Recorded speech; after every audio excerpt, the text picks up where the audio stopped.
Here's a question for trainers and therapists that work with golfers. What do the arms do during the golf swing, independent of the contribution from the rest of the body? Can you describe the action of the arms as a team if the upper body and lower body were still? I'm a lefty golfer here. Target would be that way. Would you guess that the arms travel in this direction from backswing to impact? Would you guess that the arms travel in this direction from backswing to impact? Or would you guess that the arms move in this direction from backswing to impact?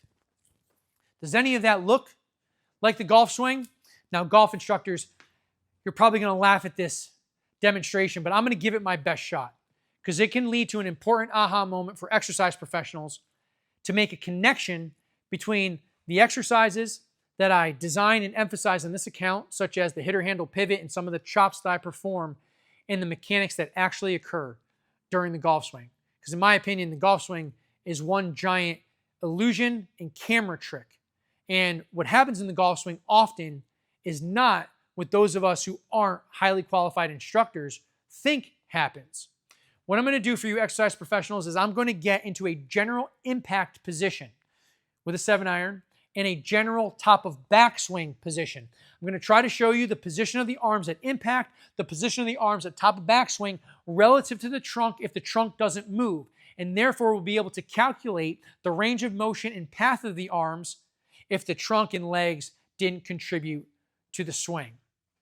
All right, let's get down into impact. I have a 7-iron, and with a 7-iron, ball position is going to be slightly ahead of my sternum. All this matters. My pelvis is going to be rotated toward the target about 45 degrees. The number doesn't matter, the relationship will. Pelvis 45 degrees, chest 30 degrees, line of the shoulders about 10 degrees. Numbers don't matter, relationship does. So we're open slightly. My trunk is flexed forward and I am laterally bent left at impact. My hands are slightly ahead, probably with a 7-iron. If I stand up, I'm in this position. If I go back down, I'm back into impact. What I'm trying to do here is go from impact, unwind the body, but not the arms. This is the position of my arms approximately at impact when there's no contribution from the trunk or lower body. If I take this lead arm off the club, let's take a look at the trail arm. The trail arm is along the trail shirt seam, slightly in front of the shirt seam, but behind the Whatsthatstrap logo, behind this pec. Where have we seen this position before? In the hitter handle pivot, where I'm screaming at you to hit it with your pivot, keep this trail arm bent, keep it on the trail shirt seam, and keep this relationship between the trunk and trail arm. It's interesting to me that this arm is in front of the shirt seam, which kind of puts it in the scapular plane. And this won't be the first time I say this during this video, but you often hear golf instructors talking about keeping the arms in front of the body.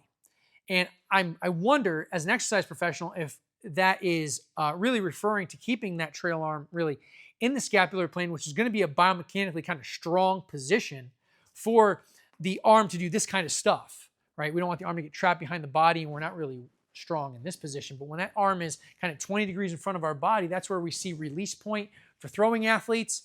And it's interesting that we kind of see that position with a hitting or a striking or swinging athlete. All right, so from impact, stand up, trail arm is bent in front of the shirt seam, behind the pec, trail wrist is extended, hitter handle pivot, challenging that relationship between the trunk and the trail arm.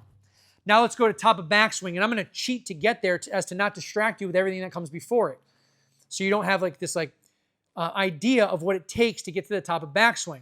Let's just get there. I'm going to turn, I'm going to side bend right, and then I'm going to lift my arms the rest of the way.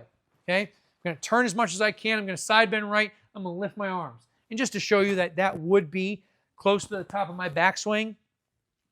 Okay? Turn, side bend, lift my arms, and then stand up without moving my arms. That's where my arms are at the top of backswing. Impact, top of backswing. All that power that is generated in the golf swing from the top of the backswing into impact requires the arms to move this much, approximately. What's interesting here, once again, is if I elevate my arm, this arm is again in the scapular plane, which means it's in front of the body relatively. this arm is in shoulder is in a flexed, abducted, relatively externally rotated position, I think, from anatomical position.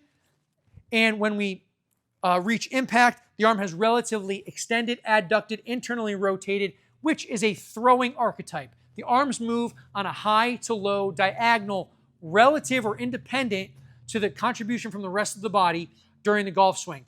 The rotational power or the rotational component of the upper body is really more of a vertical chop.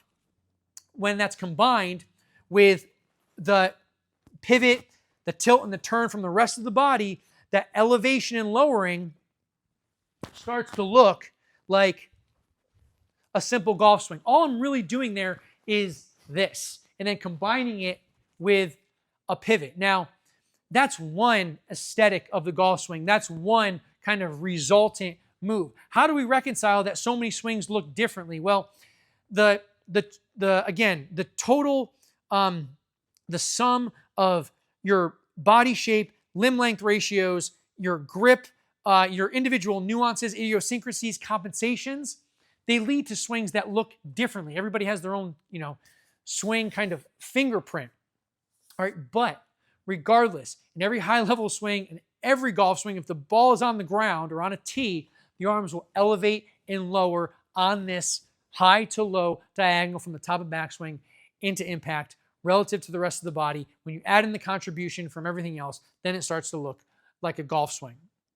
That wraps up my golf explanation. I want to quickly jump out of the golf lane because that's about as uncomfortable as I've gotten on this account. I don't like to step out of my lane as an exercise authority, as a Whatsthatstrap authority, but I was willing to be the first person to introduce some exercise professionals or some viewers to some of the mechanics that actually happen during the swing, generally speaking, and exercises that are performed on this account and why they are performed, why are they designed, and why they're emphasized the way they are.